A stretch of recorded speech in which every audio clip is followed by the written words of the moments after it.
अस्सलाम वालेकुम, लाराज़ किचन में आपका वेलकम है। आज मैं भुने हुए चनों से बनाऊंगी बर्फ़ी और उसका आपने सबसे पहले आटा बना लेना है। आटा बनाने के बाद पतीली में अपने देसी घी लेना है। अगर देसी घी में बनाएंगे तो ये बहुत ही हेल्दी होगा और टेस्ट भी इसका बहुत मज़े का होगा। तो यहाँ पे मैंने देसी घी डाल दिया है और यहाँ पे हमने इसकी फ्लेम मीडियम रख ली। इसको मेल्ट करेंगे, उसके बाद हम इसके अंदर ड्राई फ्रूट्स डालेंगे, जिसके अंदर काजू बादाम मगज़ पिस्ते हैं, ये हमने डाल दिए हैं। अब हम थोड़ा सा इसको रोस्ट करेंगे। रोस्ट करने के बाद जब अच्छी सी खुशबू आएगी तो फिर हम इसको निकाल लेंगे। इसको ज़्यादा देर आपने फ्राई नहीं करना, वरना ये जल जाएंगे और इनका टेस्ट कड़वा हो जाता है। जब अच्छी सी खुशबू आ जाए तो आपने इसको निकाल लेना है किसी छलनी की मदद से या फिर चम्मच की मदद से। तो ये इजीली आप निकाल सकेंगे, क्योंकि ये जो हैं ड्राई फ्रूट्स अभी तो साबित हैं, बाद में हम इसको पीसेंगे, इसका मतलब पाउडर बनाएंगे। अब थोड़ा सा घी ऐड करने के बाद ये सफ़ेद चनों का जो आटा अभी हमने बनाया है ये इसमें डाल देंगे। अब इसको जब आप भूनेंगे तो इसकी इतनी मज़ेदार खुशबू आएगी कि आप हैरान रह जाएंगे। और इसका हलवा जो है बहुत ही अच्छा और खुशबूदार बनता है। इसका हलवा कह लें या इसको बर्फ़ी कह लें, तो ये ज़बरदस्त मिठाई है। आप बना सकते हैं इस मौसम में, बरसात के मौसम में। अगर घी कम लगे तो आपने मज़ीद इसमें थोड़ा डाल देना है, क्योंकि हमने इसको अच्छे से फ्राई करना है, इसका कच्चापन दूर करना है। वैसे तो ये भुने हुए चने थे, भुने हुए चनों को हाथों पे मसल लें अच्छे से, फिर उसका जो सफ़ेद वाला पार्ट होता है उसका पाउडर बना लें। घी आप डालते जाएं। अब मैं इसमें सूजी डाल रही हूँ 1 कप, इसके अंदर हम सूजी डालेंगे। सूजी से क्या होगा कि इसमें एक किस्म का च्यू सा टेस्ट आएगा। अब ड्राई फ्रूट्स जो हमने फ्राई किए थे उनको मैं मिक्सी में पीस लूँगी। तो अब इसके अंदर हमने डाल दिए हैं, रोस्ट किए हुए थे तो हमने इसको थोड़ा सा दरदरा बना लिया, इसका पाउडर नहीं बनाया, क्योंकि जब ये बर्फ़ी हम खाएंगे मुंह में आएंगे मेवे तो बहुत अच्छा टेस्ट आता है। तो यहाँ पे जो है हमने इसके अंदर शक्कर डाली है गुड़ की, और आप चाहें तो इसमें चीनी भी डाल सकते हैं। अगर गुड़ है तो उससे इसका टेस्ट जो है इन्हेंस हो जाता है। और ड्राई फ्रूट्स जो अभी हमने पीसे थे वो इसके अंदर हम डाल देंगे और इसको अच्छे से पकाएंगे। तकरीबन इसको आपने मेवे डालने के बाद आधा घंटा प्रेस कर करके पकाना है। अच्छे से इसकी खुशबू है, जैसे कोई हलवा हम बना रहे होते हैं उस पे हम टाइम लगाते हैं, उसको अच्छे से हम पकाते रहते हैं यहाँ तक कि जो ऑयल है वो ऊपर निकल आता है। तो इसको भी हम इस तरीके से बनाएंगे अच्छे से, और इसको बहुत ही जो है अच्छा टेस्ट देना है। जितना ज़्यादा हम इसको पकाएंगे उतना अच्छा इसका टेस्ट आएगा। अब इसको मैं मुसलसल जो है चम्मच चला रही हूँ, रोकना नहीं है। अगर आप रोकेंगे तो नीचे से ये जलने लग जाएगा।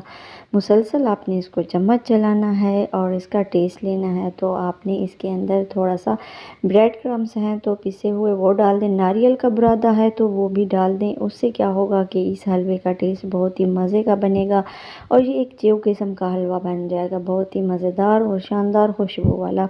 इसको आप हर खाने के बाद खा सकते हैं, बहुत ही मज़े का होता है और खुशबूदार हलवा होता है। पूरे घर में जो है इसकी खुशबू फैल जाती है। जितना ज़्यादा आप इसको पकाएंगे उतना ये अच्छा बनेगा, बहुत ही ज़बरदस्त बनेगा। थोड़ी सी मेहनत लगेगी, थोड़ा सा टाइम लगेगा, लेकिन ये रेसिपी आपकी इतनी मज़े की बनेगी कि आप जब भी किसी को ये टेस्ट करवाएंगे तो वो यकीनन आपसे पूछेंगे कि ये हलवा बाज़ार से तो नहीं मिलता, ये कहाँ से लिया है आपने, क्योंकि ये बहुत ही डिफरेंट होता है। हलवाई की शॉप से जो हम लेते हैं वो और तरह के होते हैं बर्फ़ी या हलवे, ये एक और डिफरेंट किस्म का मैंने बनाया है। मैं अपने तरीके से बना रही हूँ, आप इसको मेरे तरीके से बनाकर खाएं और दोस्तों को खिलाएं। अपनी फैमिलीज़ में इस वीडियो को ज़रूर शेयर करें। जो मीठे के लवर हैं उनको तो ज़रूर शेयर करें ताकि वो एक न्यू टेस्ट ले सकें, अच्छा टेस्ट और डिफरेंट। 2024 में जो है हम न्यू रेसिपीज़ लेके आए हैं। आपने हमारे चैनल का विज़िट करना और बाकी रेसिपीज़ भी देखनी है। इस रेसिपी के साथ साथ हमारे चैनल पर और भी काफ़ी इजी रेसिपी हैं, आप देख सकते हैं, विज़िट कर सकते हैं। तो हमने इसको गर्मा गर्म जो है वो डिश में कन्वर्ट कर दिया है। अब इसको आपने चिपटे की मदद से चिपटा लेना है। तो ये देख सकते हैं, इसको हमने अच्छे से प्रेस करना है। आप चाहें तो इसको किसी भी शेप में बना सकते हैं, लेकिन मैंने इसको डिश में डाल दिया है। डिश में डालने के बाद जो हम इसको प्रेस करेंगे बिल्कुल इस तरीके से। अच्छे से जब ये प्रेस हो जाए तो इसके ऊपर हमने ड्राई फ्रूट्स डालने हैं। थोड़े से मैंने बचा के रखे थे ताकि जो है मैं इसके ऊपर डेकोरेशन कर सकूं। तो डेकोरेशन के लिए आप ड्राई फ्रूट्स लाजमी रखें क्योंकि बहुत ही खूबसूरत लगते हैं इसके ऊपर। और ये हलवा जो है बहुत ही खूबसूरत भी बनने वाला है और टेस्ट तो इसका आपने कभी भी नहीं किया होगा। इस तरह के हलवे और डिफरेंट रेसिपीज़ घर में ज़रूर ट्राई किया करें, अपने बच्चों को खिलाया करें।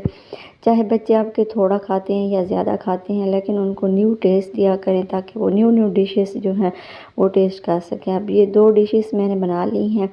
जब ये थोड़ा सा ठंडा हो जाएगा इसको मैं नाइफ़ से कट कर लूँगी। आप चाहें तो इसको गोल शेप में काट सकते हैं, लंबाई की शक्ल में काट सकते हैं और इस तरह से जिस तरह टुकड़ी सोन हलवा मिलता है उस तरह से भी आप इसको काट सकते हैं। अगर किसी और शेप का बर्तन है आपके पास, स्टार का है या दिल वाली शेप का है, तो उसमें जैसे ही सांचे में डालेंगे वैसे ये बन जाएगा हलवा। लेकिन मैंने इसको जो है इस तरीके से किया है जिस तरह हम बाज़ार से लेते हैं बर्फ़ी या सोन हलवा, उसी शेप में मैं इसको कट कर रही हूँ और ये काफ़ी अच्छा और ख़ूबसूरत भी लगता है। इस तरह से हम इसकी कटिंग कर रहे हैं, फिर इसको हम डिश आउट करेंगे जब भी कोई मेहमान आए, या आप इसको 1 महीने तक भी खा सकते हैं, ये ख़राब बिल्कुल भी नहीं होगा। देसी घी से और ड्राई फ्रूट से मिलकर बना है हमारा ये हलवा। इसको एक बार ज़रूर ट्राई करें और मुझे कमेंट में ज़रूर बताएं कि ये हलवा आपने ट्राई किया था या नहीं किया था। अगर आपने ये हलवा ट्राई किया है तो इसका टेस्ट कैसा लगा? उम्मीद है अच्छी लगी होगी रेसिपी। Thanks for watching. अल्लाह हाफिज़।